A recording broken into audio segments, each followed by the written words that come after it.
রহমান রহিম আসসালামু আলাইকুম গাইস। আজকে দুপুরে দেখেন আমার রান্না বান্না। এই তো একটা মাছ ভেজে নিয়েছি, একটা পটল ভেজে নিয়েছি, একটা কাঁকরোল ভেজে নিয়েছি।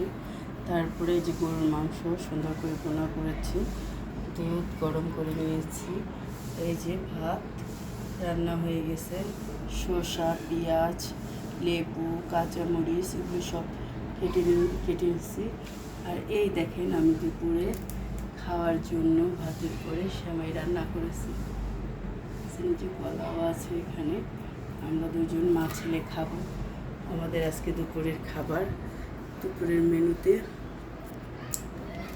আমাদের এগুলোই আছে। দেখেন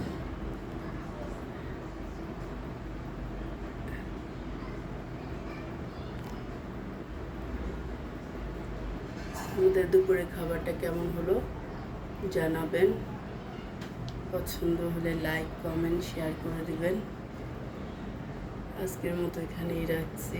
আল্লাহ হাফেজ, আসসালামু আলাইকুম।